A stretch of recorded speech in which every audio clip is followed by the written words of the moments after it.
Straightsmile Solutions, straightsmilesolutions.com. I'm an orthodontist and I help general and pediatric dentists get better outcomes on their ortho cases. So I always have lots of tricks and tips. A lot of times you guys give me suggestions for videos I can make and content I can make.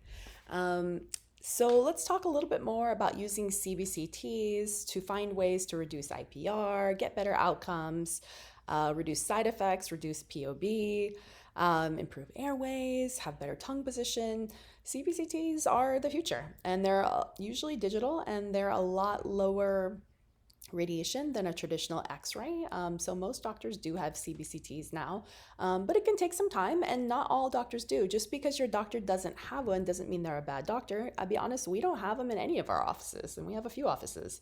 Why? Because they're in pretty high real estate areas where the laws where you put a CBCT in due to the radiation has to be built a certain way with certain types of room space and things like that. And it's just, honestly, it's just not, we ran the numbers and the money isn't really worth it for us given our CAM and our rent and stuff, especially since there's plenty of places we can send all of our doctors at all of our offices to send our patients to get CBCTs. There's CBCT clinics within a mile or two from every single one of our offices, dental radiology clinics.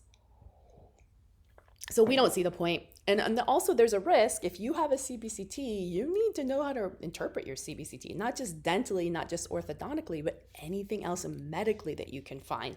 And this is the risk of having your own.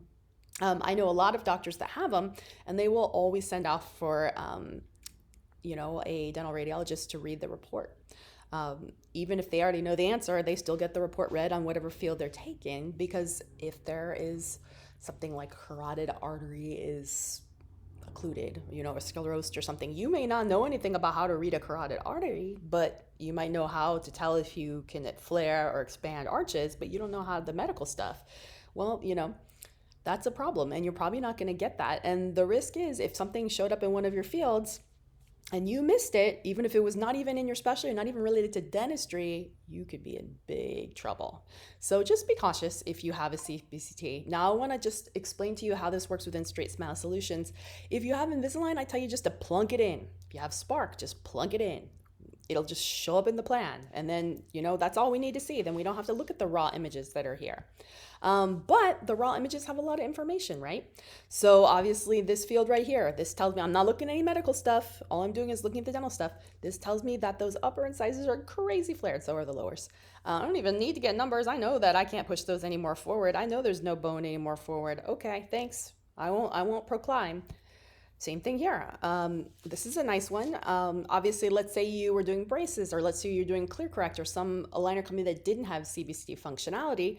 You could look at these teeth and see if they're upright, or see if the curve of Wilson is rolled in. If the roots are more buccal and the crown is more palatal or lingual, well, then most likely you can probably expand the arches. Whereas if it's the other way around, the crown is more buccal and the roots are more lingual, you probably cannot. So that's how you can get that information. Same thing here on this occlusal view.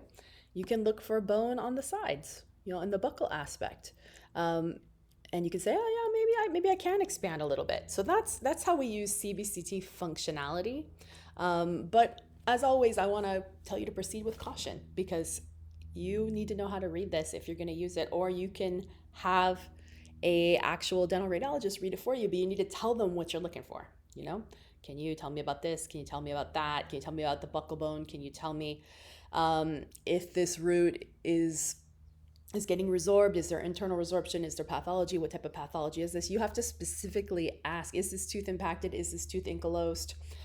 Ask your questions. Ask all your questions that you have. And if you don't know what the questions are, you should definitely work with an orthodontist to come up with those questions. Anyways, CBCs are great.